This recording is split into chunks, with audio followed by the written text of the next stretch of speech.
আসসালামু আলাইকুম ইবরান। তো চলো আমরা নতুন আমাদের যে লেকচারটা ছিল ওইটা শুরু করি।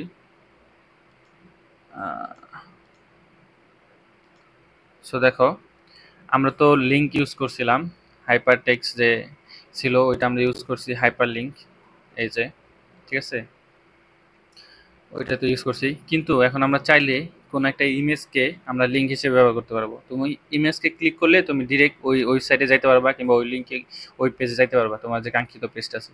ওটাই হচ্ছে ইমেজকে লিঙ্ক হিসেবে ব্যবহার করা। তো দেখো, এই যে কি করছে, প্রথমে আমাদের কি করছে যে এই যে অ্যাঙ্কর ট্যাগ আছে এর ভিতরে আমাদের কি করছে ডিফল্ট এএসপি, ঠিক আছে, ওই যে আমাদের যে কি কয় ইমেজে, সরি, ওয়েবসাইটের যে লিঙ্কটা আছে ওইটা দিছে এই জায়গায়। এরপরে কি করছে, এই যে আমাদের ইমেজ ট্যাগটা ইউজ করছে, ইমেজ ট্যাগ ইউজ করার পরে সোর্স অ্যাট্রিবিউট ইউজ করছে, এবং যে আমাদের যে এই যে ইমেজটা ওইটার জন্য একটা যে যে জায়গায় রাখা ছিল, মানে ওই ইমেজটার যে ফাইলের যে এক্সটেনশনটা আছে ওই জায়গায় দিছে। দেওয়ার পরে যে অল্ট ইউজ করছে এবং HTML টিউটোরিয়াল ইউজ করার পরে স্টাইল দিয়ে দিছে, মানে উইথ হাইট এগুলো দিছে। দেওয়ার পরে এটা হচ্ছে আমাদের ক্লোজিং ট্যাগের মাধ্যমে শেষ করে দিছে। তুমি যদি এইভাবে যদি ইউজ করো তাহলে হচ্ছে আমাদের এই যে এই যে ছবিটা আছে এটাকে ক্লিক করলে তুমি হচ্ছে পরবর্তী স্লাইডে চলে যাবা। তো এই জায়গায় দেখার বিষয়টা হচ্ছে আমরা কিন্তু একটা অ্যাঙ্কর ট্যাগের ভিতরে হচ্ছে ইমেজ যে অ্যাট্রিবিউটটা আছে ওইটা ইউজ করতেছি। তো এইটা যদি তুমি মনে রাখো, এটা যদি মনে রাখতে পারো তাহলে হচ্ছে এটা ইউজ করতে পারবা। তো আমাদের একটাই হচ্ছে অ্যাঙ্কর ট্যাগের ভিতরে আমরা ইমেজ যে অ্যাট্রিবিউটটা ছিল ওইটা ইউজ করব, তাহলে হচ্ছে আমরা ওই যে কাঙ্ক্ষিত যে ওয়েব পেজ আছে ওইটাতে আমরা ঢুকতে পারবো। তো এইভাবে ইউজ করে। পরবর্তীতে আমরা পেজ ইমেজ যুক্ত করা, ওটা তো দেখলাম। HTML পেজে ইমেজ যুক্ত করার জন্য ইমেজ ট্যাগ ব্যবহার করতে হয়। ইমেজ ট্যাগের দুটি অ্যাট্রিবিউট হলো এই যে SRC বা সোর্স বোঝায় এবং অল্ট। দেখো, ইমেজ, এই যে ইমেজ ট্যাগ, এই ইমেজ ট্যাগ ইউজ করার পরে ইমেজ ট্যাগের কিন্তু আবার আমাদের কি নেই, হচ্ছে ক্লোজিং ট্যাগ নেই। তো ইমেজ ট্যাগ ইউজ করলাম, এরপর আমাদের SRC বা ইমেজ সোর্সটা ইউজ করতে হবে।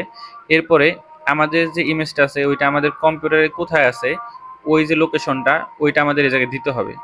এরপর আমাদের অল্ট টিউটোরিয়াল পয়েন্ট লোগো। তো অল্টারনেটিভ টেক্সট এটার কাজ হচ্ছে, ধরো তুমি একটা ছবি ইউজ করলা কিন্তু কোনো কারণে ওই ছবিটা প্রদর্শন হইতেছে না তোমার ওয়েব পেজে, তখন তুমি যদি এই অল্টের ভিতরে কিছু লিখে দাও যে এই ছবিটা হচ্ছে ধরো মানে তোমার ওই ছবির কনটেক্সটে তুমি যে একটা কিছু লিখে দিলা, যখন তোমার ওয়েবসাইটটা কি হবে না, রান হবে না, তখন ওই ছবির জায়গায় এই লেখাটা প্রদর্শিত হবে। তখন একজন দেখে বুঝতে পারবে যে এই জায়গায় মূলত কিসের ছবি আছে। তো এটাই হচ্ছে অল্ট যে আমাদের অ্যাট্রিবিউট আছে। তো এটাই হচ্ছে আমাদের কাজ। এরপরে এই যে দেখো এই জায়গায় ইউজ করছি HTML ইমেজ ইউজ করছি, যে এটা তো আমাদের লিখতে হবে ডক টাইপ HTML, তারপরে HTML লেখার পরে বডি লিখতে হবে। এরপর আমরা এই যে একটা হেডিং দিছি, তো হেডিং হচ্ছে HTML ইমেজ, এই যে দেখো H2 ইউজ করছে আসছে। পরে আমরা ইমেজ ট্যাগ ইউজ করছি, এর ভিতরে সোর্স দিছি এবং এই পিকচারের যে অ্যাড্রেসটা ওইটা দিছি, এরপরে অল দিছি। এরপরে আমরা এই ইমেজটা একটু হাইট এবং উইথ সেট করে দিছি। এরপরে আমরা এই যে বডি ট্যাগটা ক্লোজ করে দিছি এবং HTMLটা ক্লোজ করে ওইটা ওয়েবসাইটে রান করি, তাহলে এই যে এইভাবে দেখাবে যে একটা হেড থাকবে এবং একটি ছবি থাকবে। তো এটাই হচ্ছে আমাদের ইমেজ ট্যাগের ইউজ। এরপরে আবার আমার ইমেজের যে ফাইল ফরম্যাটটা আছে, একটা ইমেজের বিভিন্ন ধরনের ফাইল ফরম্যাট হতে পারে। তো একটা দেখা যায় ডট APNG, তারপরে এই যে মাঝে মাঝে দেখবে যে গিফ বা GIF, ঠিক আছে, ডট গিফ। এটা হচ্ছে তোমার ছোট গ্রাফিক্স ইন্টারচেঞ্জ ফরম্যাট, ঠিক আছে। তো দেখবা যে ছোট ছোট বিভিন্ন ইমেজ ইউজ করে নরে নরে ঠিক আছে, বিভিন্ন ধরনের গ্রাফিক্স ইউজ করে, ওইটা হচ্ছে তোমার ডট গিফ। এবং ICO রয়েছে মাইক্রোসফট আইকনের ডট ICO, এবং JPEG joint photographic expert group image. এই যে দেখবা জেপিজি এগুলো থাকে। এবং আমরা সবচেয়ে ইউজ করি PNG portable network graphics dot PNG, এবং SVG scalable vector graphics dot SVG। তো এগুলা মনে রাখবা, এগুলা দরকার নেই এরকম, কিন্তু আমাদের মনে রাখা প্রয়োজন যে এসভিজি কি জিনিস, পিএনজি, জেপিজি, আইসিও, গিফ, এপিএনজি, এগুলো মনে রাখলে আমরা বুঝতে পারবো যে বিষয়টা কি, মানে এটা কোন ইমেজের যে ফরম্যাটটা আছে জানতে পারবো। যে পোর্টেবল নেটওয়ার্ক গ্রাফিক্স, এই যে পিএনজি, এটা একটা ইম্পর্টেন্ট আছে। এই যে পিএনজিটা একটু ইম্পর্টেন্ট আছে, এসভিজি এবং জেপিজি এবং হচ্ছে গিফ, এই দুটাই মানে সচরাচর থাকে, ওগুলা ইউজ করা হয় না ম্যাক্সিমাম। তো পরবর্তী স্লাইডে দেখো, এই যে অল অ্যাট্রিবিউট বলছিলাম যে এতক্ষণ যে অল অ্যাট্রিবিউট, তো ওই অল অ্যাট্রিবিউটের মানে ইউজ কেস দেখো।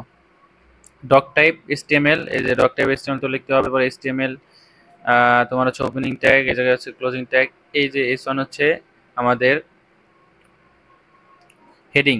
তো এই যে দেখো ইমেজ এলিমেন্ট, এই যে ইমেজ এলিমেন্ট এই জায়গায় শো করতেছে। এরপরে আমরা কি করছি, এই দেখো ইমেজ টু ট্যাগ ইউজ করতে হবে ইমেজ ইউজ করার জন্য, পরে সোর্স দিতে হবে, ইমেজটার অ্যাড্রেসটা দিতে হবে, পরে alt girl in a jacket. তো এই যে ইমেজ, এইটার কনটেস্টে আমরা একটা টেক্সট ইউজ করছি, এবং আমরা কি করছি যে উইথ এবং হাইট সেট করে দিচ্ছি, যে এইভাবে দেখাচ্ছে।